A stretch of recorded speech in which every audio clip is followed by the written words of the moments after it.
Painted painless learning. ચલો બેટા અહીંયા ધ્યાન આપો. કાલે આપણે ભણતા હતા, કાલે મેં કેટલી વસ્તુ તમને ભણાવી દીધી એની ચર્ચા પહેલા કરી લઈએ. આપણે ઉદારીકરણ ભણી ગયા છીએ, આર્થિક વૈશ્વિકીકરણ બાકી છે, બરાબર. અને આપણે કાલે આ સુધી પહોંચ્યા હતા, આ વિશ્વ વ્યાપાર સંગઠન વિશે વાત કરતા હતા. બધા લોકોનું ધ્યાન અહીંયા આવે. મારો અવાજ તમને ક્લિયર આવતો હશે, બરાબર ને? એકદમ ક્લિયર અવાજ છે, આવે છે ને? વિશ્વ વ્યાપાર સંગઠન છે એની સ્થાપના ક્યારે થાય છે? 1 જાન્યુઆરી 1995 માં વિશ્વ વ્યાપાર સંગઠન નામની સંસ્થાની શું થાય છે? સ્થાપના થાય છે. આ એક આંતરરાષ્ટ્રીય વ્યાપાર માટેની સંસ્થા છે, ટ્રેડ કરવા માટે, વ્યાપાર કરવા માટે. એક વિશ્વના દેશ બીજા વિશ્વના દેશ સાથે જોડાય વ્યાપારથી, આ વ્યાપારથી જોડવા માટેની આ એક સંસ્થા છે. ડન છે? બધાને ક્લિયર થાય છે? તો યાદ રાખજો, આ વ્યાપારિક સંસ્થા છે, બરાબર. આનું વડું મથક ક્યાં છે? તો સ્વિટ્ઝરલેન્ડના જીનીવા ખાતે. તો આટલી વસ્તુ તમને બધાને ખબર હોવી જોઈએ, બરાબર, કે ભાઈ કઈ જગ્યાએ આ સંસ્થા આવેલી છે, એનું કામ શું છે, બરાબર. સ્વિટ્ઝરલેન્ડના જીનીવા ખાતે આ સંસ્થા આવેલી છે, બરાબર. આગળ વધીએ, ચાલો. એના પછી આ સંસ્થા છે એનું વડું મથક ક્યાં છે? સ્વિટ્ઝરલેન્ડના જીનીવા ખાતે.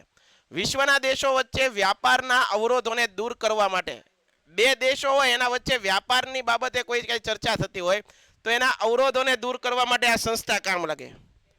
ડન છે? તો આ વસ્તુ તમને બધાને આવડવી જોઈએ. વિશ્વના દેશોને વ્યાપાર વચ્ચેને આવલું કરવા માટેની આ સંસ્થા છે. ડન છે? બધા લોકોને ક્લિયર એટલી વસ્તુ? આગળ. આ સંસ્થાના મુખ્ય ઉદ્દેશો કયા છે? તો વિશ્વના દેશો વચ્ચે વ્યાપારના અવરોધો દૂર કરવા. વ્યાપારના અવરોધો એટલે બે દેશો વ્યાપાર કરતા હોય તો એના વચ્ચેની જે રૂકાવટ છે, એના વચ્ચેની જે અડચણો છે, આ અડચણોને દૂર કરવાનું કામ કોનું છે? વિશ્વ વ્યાપાર સંગઠનનું છે. તો આટલી વસ્તુ તો તમને ક્લિયર થઈ ગઈ છે. વિશ્વ વિદેશ વ્યાપાર માટે દેશના ઉદ્યોગો આપવા માટે સંરક્ષણ દૂર કરવું. આ બેટા સંરક્ષણનો મતલબ એવો થાય કે જ્યારે તમે કોઈ બીજા દેશ સાથે વ્યાપાર કરો છો તો સરકાર તરફથી તમને આટલું બધું ટોર્ચર કરવામાં આવે, આટલી બધી પૂછપરછ કરવામાં આવે છે. આના કારણે વેપારીઓ છે ઘણીવાર બીજા દેશ સાથે વેપાર કરવા માટે શું થાય છે? અચકાય છે. તો આ શું કરવાનું છે? દૂર કરવાનું છે. વૈશ્વિક વ્યાપાર નીતિ અને આર્થિક નીતિઓ સાથે સંકલન સાધવું. સંકલન સાધવું એટલે હું બંને સાથે વાતચીત કરવી. વિશ્વમાં ઉદ્ભવતા વ્યાપારિક ઝઘડાઓનું નિવારણ. વ્યાપારિક ઝઘડાઓનું નિવારણ, બરોબર યાદ રાખજો. વ્યાપારને બાબતે જે બે દેશો વચ્ચે ઘણીવાર વેપાર થતો હોય, એક દેશ સાથે બીજા દેશ સાથે કોઈ પણ વસ્તુની આયાત નિકાસ થાય ને તો એના કેટલા બધા એગ્રીમેન્ટ થતા હોય છે, એની કેટલી બધી છે સંધિઓ થતી હોય છે. તમે ઘણીવાર ન્યૂઝની અંદર વાંચ્યું હોય છે કે ભારતે છે એ રશિયા સાથે આ સંધિ કરી, ભારતે જાપાન સાથે આ સંધિ કરી, આવું તમે ઘણીવાર ન્યૂઝમાં સાંભળ્યું છે. તો એ શું છે? કોઈ પણ કન્ટ્રી સાથે તમારે વ્યાપારિક સંધિ કરવાની હોય તો એના આખા કાગળિયા તૈયાર થાય, એના આખા ડોક્યુમેન્ટ્સ તૈયાર થાય, એના વચ્ચે બીજા રાષ્ટ્રોની સહી પણ લેવાની હોય કે ભાઈ આ સાબિત હતા અને એને બધાની વચ્ચે આ વસ્તુ થઈ હતી, બરાબર. આગળ કાલે બીજી મેં વસ્તુ એ તમને ભણાવી કે ભાઈ આખી રીતે લખાવીને બનાવ્યું હતું. જો વિશ્વ વ્યાપાર સંગઠનનું ટૂંકું નામ છે WTO. એની સ્થાપના થઈ હતી 1 જાન્યુઆરી 1995. સ્થાપના ક્યારે થઈ ગઈ હતી? 1 જાન્યુઆરી 1995 માં એની સ્થાપના થઈ ગઈ હતી. સાહેબ એનું કાર્ય શું હતું? આંતરરાષ્ટ્રીય વ્યાપાર, આ વ્યાપાર કરતી સંસ્થા છે, વ્યાપારિક સંસ્થા છે ને. એનું વડું મથક છે સ્વિટ્ઝરલેન્ડના જીનીવા શહેરમાં. પૂરું નામ છે world trade organisation. World trade organisation. Very good. હવે આ સંસ્થાના મુખ્ય મથકો મેં તમને કીધું હતું, એક માર્ક તમને અહીંથી મળતો હોય છે. આ એક માર્ક કઈ રીતે મળે છે? ઘણીવાર પૂછાય છે WHO નું વડું મથક ક્યાં છે? Geneva Switzerland. પાકું આમ જ કરવાનું. WHO નું વડું મથક જીનીવા સ્વિટ્ઝરલેન્ડ, WTO નું વડું મથક જીનીવા સ્વિટ્ઝરલેન્ડ, ISO નું વડું મથક જીનીવા સ્વિટ્ઝરલેન્ડ, ILO નું વડું મથક જીનીવા સ્વિટ્ઝરલેન્ડ, રેડ ક્રોસ નું વડું મથક જીનીવા સ્વિટ્ઝરલેન્ડ. પછી યુનેસ્કો નું વડું મથક ક્યાં છે? 10મા ધોરણમાં આપણે ખબર છે વર્લ્ડ હેરિટેજ સાઇટ જાહેર કરે. કોણ? યુનેસ્કો. લાલ કિલ્લો છે તો વર્લ્ડ હેરિટેજ સાઇટની અંદર એનો સમાવેશ કરવામાં આવ્યો 2003 માં. તો આ વર્લ્ડ હેરિટેજ સાઇટ જાહેર કરે છે યુનેસ્કો. આ યુનેસ્કોનું વડું મથક મુખ્યાલય ક્યાં છે, એનું વડું મથક ક્યાં છે? એનું વડું મથક છે બેટા ફ્રાન્સના પેરિસમાં. પરંતુ યુનિસેફ હોય, યુનિસેફ પૂછાય તો રહેવાનું અમેરિકાના ન્યુયોર્કમાં. યુનિસેફનું વડું મથક ક્યાં છે? અમેરિકાના ન્યુયોર્કની અંદર. ડન છે. આગળ વધીએ. સાહેબાના કાર્ય વ્યાપારિક સંસ્થા છે આ વિશ્વ વ્યાપાર સંગઠન નામની સંસ્થા છે સાહેબ, એના કાર્ય શું? તો બહુરાષ્ટ્રીય વ્યાપાર અને તેને લગતા કરારો માટે માળખું તૈયાર. બે દેશ વચ્ચે વેપાર કરવાનો છે, બરોબર. દાખલા તરીકે ભારત છે તો ભારતની અંદર કૃષિ સંપત્તિ તો ઘણી બધી છે, પણ ભારતમાં પેટ્રોલ નથી. પેટ્રોલ આપણે બહારથી લાવવું પડે છે. તો દાખલા તરીકે કોઈ આરબ કન્ટ્રી છે, ઈરાક, ઈરાન, આ બધા દેશો સાથે ભારતે વેપાર કર્યા. હાલો, ભારતે પેટ્રોલની નિકાસ માટે, ભારતે કે પેટ્રોલની આયાત માટે, આયાત એટલે કે મંગાવવું, એના માટે ઈરાન સાથે કરાર કર્યો. તો આ કરાર કરવા માટે જે પત્ર બનાવવામાં આવે છે, આ કરાર પત્ર અથવા તો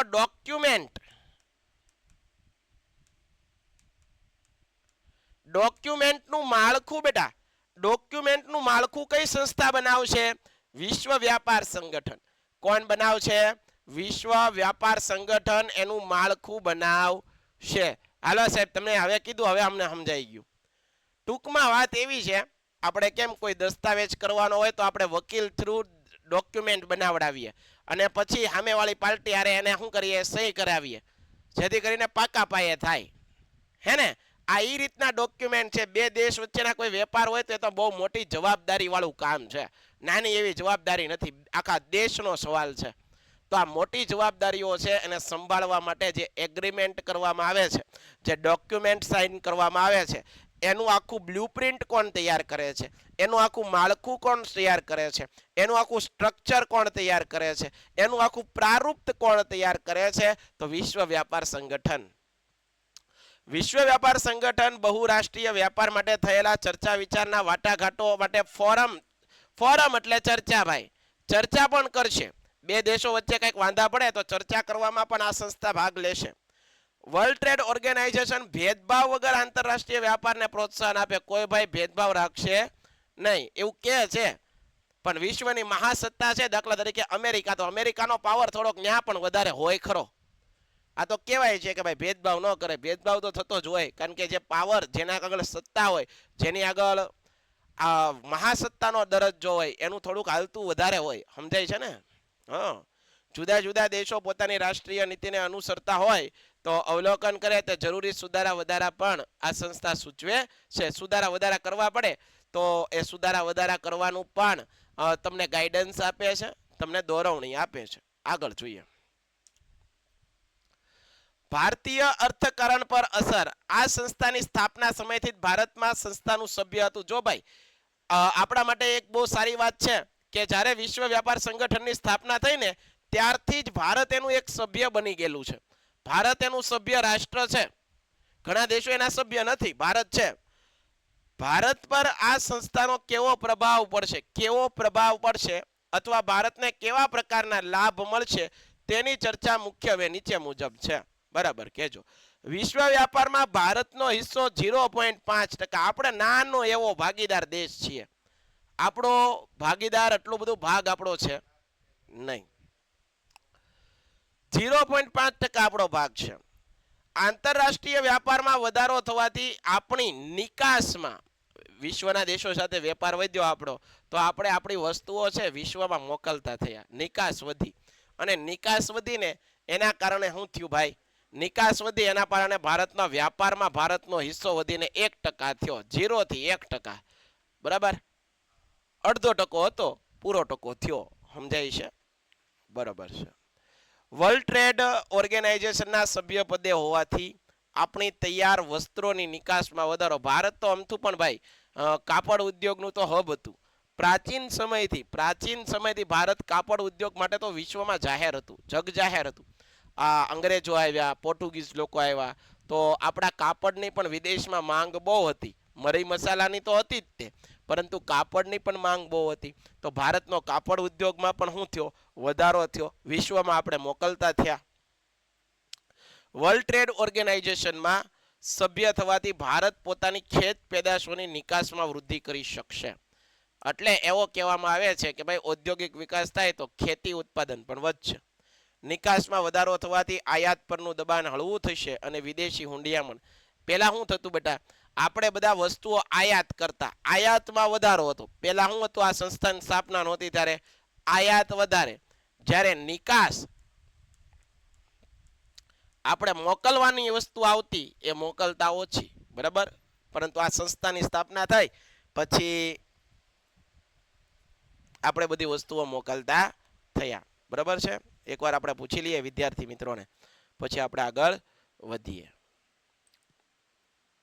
ચાલો બેટા, કોઈને કાંઈ પ્રશ્ન ખરો?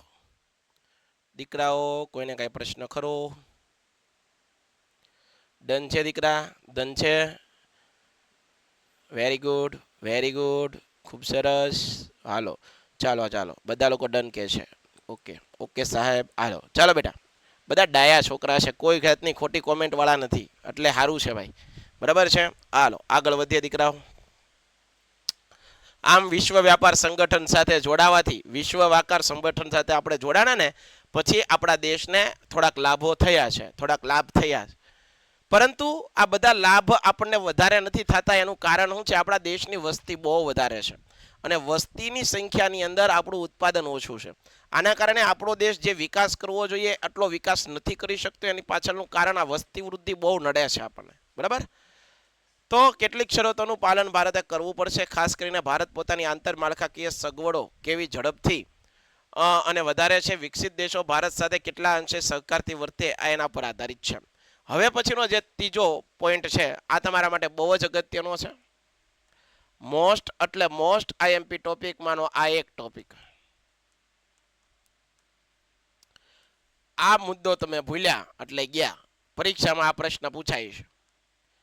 ટકાઉ વિકાસ. સાહેબ ટકાઉ વિકાસ એટલે શું?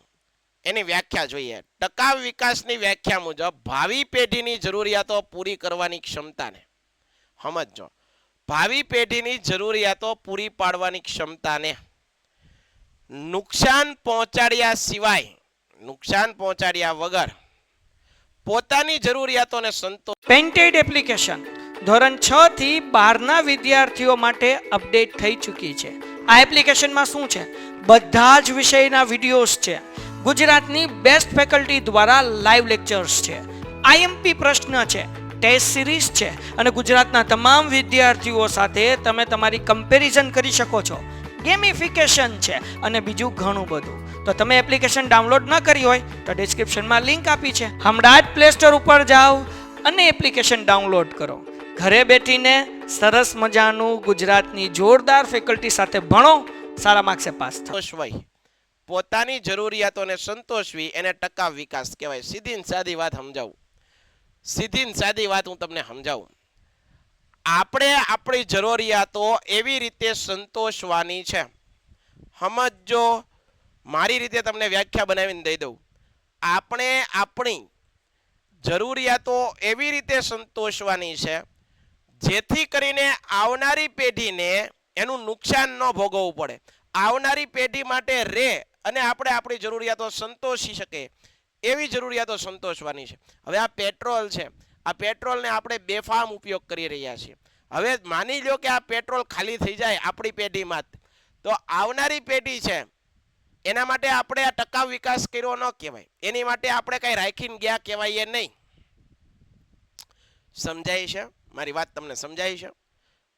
એવો વિકાસ કે જેની અંદર તમારે તમારી જરૂરિયાતો, એવી જરૂરિયાતો તમારે સંતોષવાની છે કે આવનારી પેઢીને પણ નુકસાન ન થાય. આ પર્યાવરણ છે એનો આપણે ઉપયોગ કરીએ છીએ, આવનારી પેઢીને પણ આ પર્યાવરણ આવું જ દઈને જવાનું છે. પ્રદૂષણ વધારે ને વધારે કરીને જશું તો આવનારી પેઢી છે એ બીમાર પડશે. આવનારી પેઢીને આપણી જેવું પર્યાવરણ નહીં મળે. તો એની કાળજી રાખીને જે વિકાસ કરવાનો છે, આવનારી પેઢીને લક્ષ્યમાં રાખીને, આવનારી પેઢીને મગજમાં રાખીને કે ભાઈ આવનારી પેઢી માટે આ વસ્તુ રહેશે કે નહીં, તો મારે વસ્તુ ઉપયોગ કરવી છે.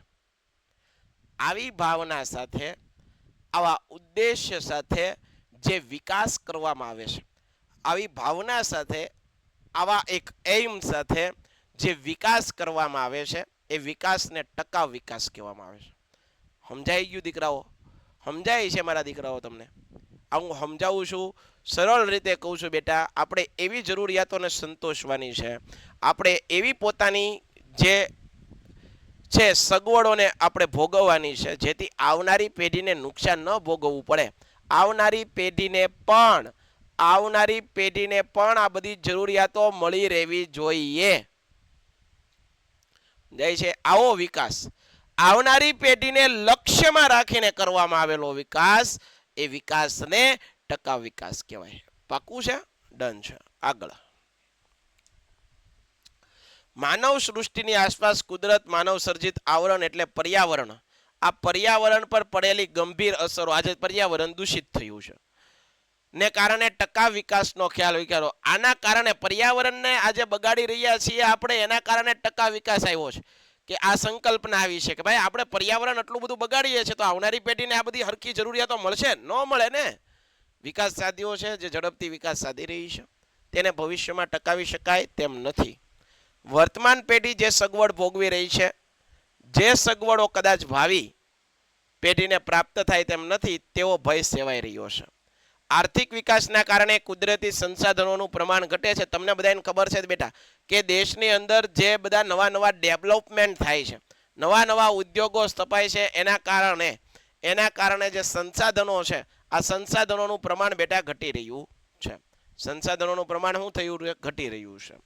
તેની ગુણવત્તા ઓછી થાય છે. પર્યાવરણ છે તો પર્યાવરણ આજથી 50 વર્ષ 60 વર્ષ પહેલા જે વાતાવરણ હતું એવું વાતાવરણ નથી.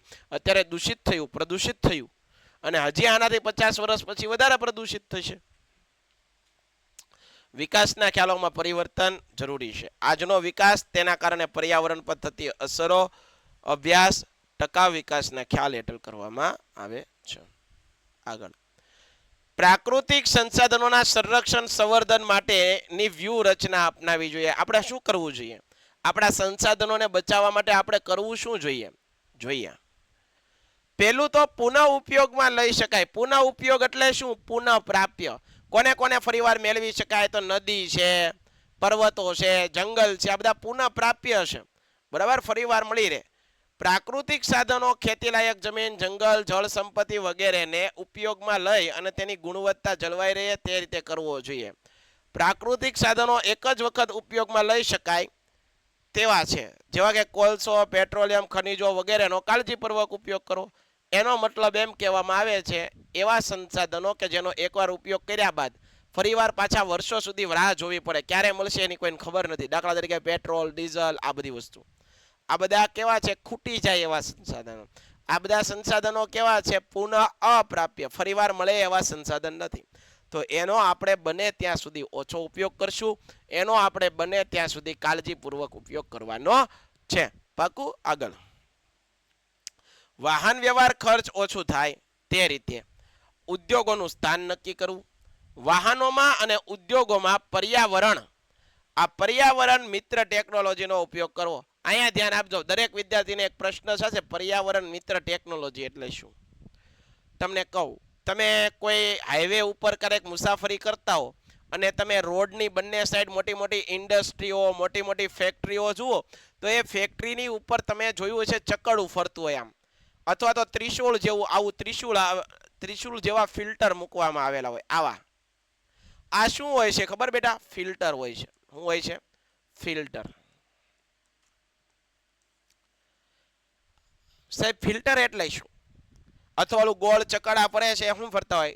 ઉદ્યોગમાંથી અથવા તો ફેક્ટરીમાંથી જે કચરો નીકળે છે, જે દૂષિત અથવા નુકસાન કરે એવી હવા નીકળે છે, એ હવા જ્યારે બહાર વાતાવરણમાં છોડવામાં આવે છે એ પહેલાં આ ફિલ્ટરમાંથી જ્યારે પસાર થાય, આ ફિલ્ટરમાંથી જ્યારે આ હવા પસાર થાય ને ત્યારે આ ફિલ્ટર છે ને એમાં જે ખરાબ તત્વો હોય છે, જે હાનિકારક તત્વો હોય, જે આપણા શરીરને નુકસાન કરી શકે, વાતાવરણને પ્રદૂષિત કરી શકે, દૂષિત કરી શકે,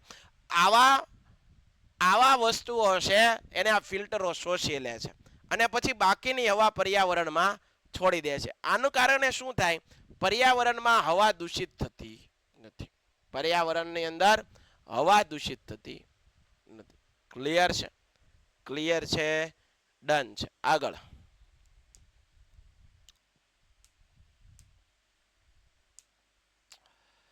જે સાધનો એકથી વધુ ઉપયોગમાં લઈ શકાય હોય તેનો મહત્તમ ઉપયોગમાં લેવો. જેમ કે જુદી જુદી સિંચાઈ યોજનાઓ એકથી વધુ ઉપયોગ, દાખલા તરીકે વીજળી ઉત્પાદન, પૂર નિયંત્રણ, વાહન વ્યવહાર વગેરેમાં કરવા. પ્રાકૃતિક સાધનોનો દુરુપયોગ ન થવો જોઈએ, એટલે કે જંગલો છે એમાંથી જે વસ્તુઓ મળે છે જરૂર પૂરતી ઉપયોગમાં લ્યો, નો ડાઉટ. વધારે પડતો એનો ઉપયોગ ટાળો. વધારે પડતું જંગલોનો વિનાશ નથી કરવાનો. એમાંથી જે વસ્તુઓ મળે છે એ આવનારી પેઢી માટે રાખવાની છે. આયોજિત નિકાલ ઝેરી રસાયણો, વધતા જતા ગંદા વસવાટો અટકાવવા વગેરે ઉપર નિયંત્રણો મૂકવા. ઉત્પાદનમાં તમામ ક્ષેત્રમાં સૌર અને પવન ઉર્જા જેવી બિન પરંપરાગત ઉર્જાનો ઉપયોગ કરવો. બેટા અહીંયા ધ્યાન આપો, મેં તમને આ વસ્તુ ભણાવી દીધેલી છે. આપણી જૂની પરંપરાગત આપણી વીજળી છે, પરંપરા આપણી જૂની પ્રાચીન સમયની અંદર, પ્રાચીન સમયમાં ભાઈ વસ્તી જ ઓછી હતી. પ્રાચીન સમયની અંદર એવી કોઈ જરૂરિયાત જ નહોતી કે ભાઈ આપણે બિન પરંપરાગત ઉર્જાના ઉપયોગ કરવા પડે, કારણ કે વસ્તી ઓછી હતી. આજે વસ્તી વધી ગઈ છે તો આજે ખાલી ને ખાલી વીજળીથી આખા દેશનું સંચાલન થાય એવું છે નહીં. તો આપણે સૂર્યમાંથી પણ ઉર્જા મેળવતા છે, સૂર્ય ઉર્જા. પછી પાણીમાંથી ઉર્જા મેળવતા છે, જળ ઉર્જા. પછી ભૂતાપીય ઉર્જા,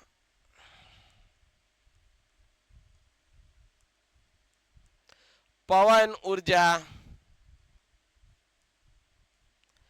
આ બધી વસ્તુઓ આપણા બાપ દાદા આનો ઉપયોગ કરતા નહોતા, એટલે કે પરંપરાગત આ હતું નહીં. આ બધા ઉર્જાના સ્ત્રોતને કેવા કહેવાય? બિન પરંપરાગત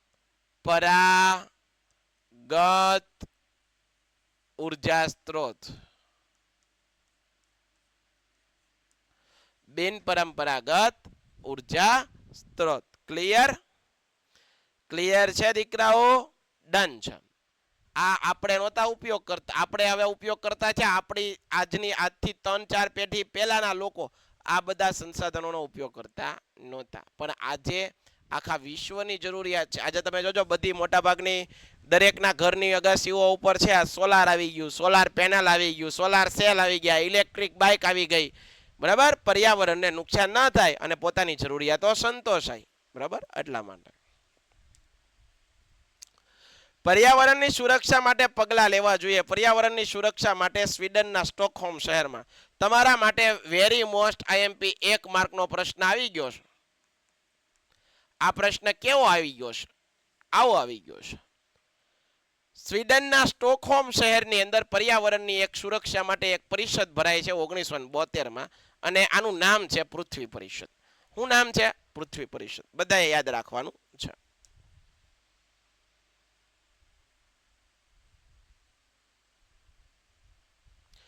ત્યારબાદ જુઓ, ભારતે આ વૈશ્વિક પ્રયાસોમાં સામેલ કર્યું. ભારતે પર્યાવરણ જાગૃતિ માટે સરકાર વિવિધ પ્રયાસ કરી રહી છે, જેમ કે દેશના મુખ્ય શહેરોમાં પ્રદૂષણની માહિતી પ્રગટ કરવી. દર વર્ષે આપણા દેશના સૌથી વધારે પ્રદૂષિત શહેરો, સૌથી વધારે ચોખ્ખા શહેરોની યાદી બહાર પડે છે. પ્રદૂષણ નિયંત્રણ રાખવા માટે કેન્દ્ર અને રાજ્ય પ્રદૂષણ નિયંત્રણ બોર્ડની સ્થાપના થઈ છે. 1981માં ભારત સરકારે વાયુ પ્રદૂષણ નિયંત્રણ ધારો પસાર કર્યો છે. ઓઝોનના સ્તરનું ગાબડું, પરમાણુ કચરાનો નિકાલ કરવા માટે, જાળવણી કરવા માટે વૈશ્વિક સમજૂતીઓ કરવામાં આવી છે. અહીંયા એક વસ્તુ ધ્યાન રાખી લો, એક બોક્સ બનાવું છું, એ બોક્સ તમે બધા પણ બનાવશો, બનાવી નાખો. કામની વસ્તુ તમને લખાવું છું. 1 માર્ક તમારો અહીંથી આવી જશે, એની ગેરંટી તો હું લઉં છું. આ બોક્સમાંથી આવા બોક્સ જ્યારે બનાવું ત્યારે તમારે બેટા બનાવી જ નાખવા, કારણ કે આમાંથી તમને 1 માર્કનો પ્રશ્ન વેરી ગુડ પૂછાતો હોય છે. વેરી પેન્ટેડ એપ્લિકેશન ધોરણ 6 થી 12ના વિદ્યાર્થીઓ માટે અપડેટ થઈ ચૂકી છે. આ એપ્લિકેશનમાં શું છે? બધા જ વિષયના વિડીયોઝ છે. ગુજરાતની બેસ્ટ ફેકલ્ટી દ્વારા લાઈવ લેક્ચર્સ છે. આઈએમપી પ્રશ્ન છે, ટેસ્ટ સિરીઝ છે, અને ગુજરાતના તમામ વિદ્યાર્થીઓ સાથે તમે તમારી કમ્પેરિઝન કરી શકો છો. ગેમિફિકેશન છે અને બીજું ઘણું બધું. તો તમે એપ્લિકેશન ડાઉનલોડ ન કરી હોય તો ડિસ્ક્રિપ્શનમાં લિંક આપી છે, હમણાં જ પ્લે સ્ટોર ઉપર જાઓ અને એપ્લિકેશન ડાઉનલોડ કરો. ઘરે બેઠીને સરસ મજાનું ગુજરાતની જોરદાર ફેકલ્ટી સાથે ભણો, સારા માર્ક્સે પાસ થાઓ. વેરી આઈએમપી જ હોય એવી જ વસ્તુ મેં તમને આગળ ભણાવ્યું હતું 1952. એના પછી મેં તમને એક વસ્તુ ભણાવી હતી 1972. એના પછી મેં તમને ભણાવી હતી 1952 બે વાર આવી ગયું સાહેબ. 72 કરો ના. 1972 સાહેબ. હાલો 72 તમે કરી નાખ્યું સાહેબ. એના પછી અહીંયા વિયાવો સાહેબ 1972 પછી 1981. 1981. આ ત્રણે ત્રણ પ્રશ્ન તમારા માટે આઈએમપી. હજી એક વસ્તુ લખી નાખો 5 જૂન.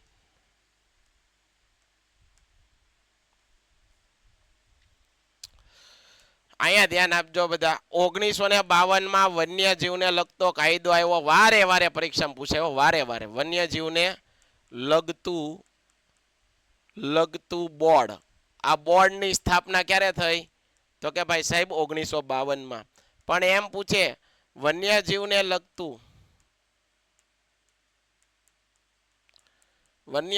લગતો કાયદો ક્યારે સાહેબ આવ્યો? તો કાયદામાં યાદ રાખજો 1972. કાયદો ક્યારે? 1972. પણ આને સાથે 1972 બીજી એક ઘટના, સ્વીડનનો સ્ટોકહોમ શહેર, સ્વીડન સ્ટોકહોમ શહેરની અંદર પૃથ્વી પરિષદ મળી. જો આ વેરી મોસ્ટ આઈએમપી. 2 પોઈન્ટ પાકા કરવાના. 1972 મારું કહેવાનો મતલબ એમ, પૃથ્વી પરિષદ મળી.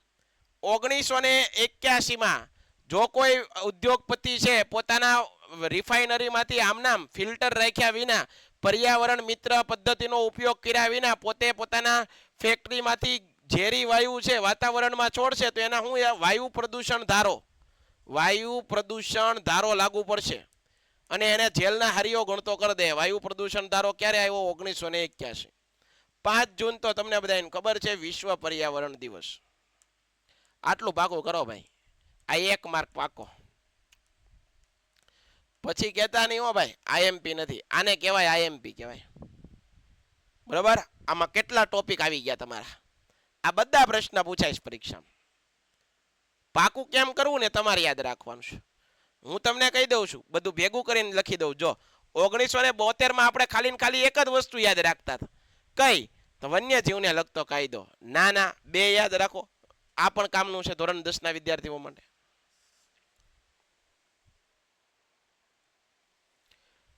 પાકું છે? હાલો આગળ. આનો સ્ક્રીનશોટ પાડી લો ઝડપથી. હાલો.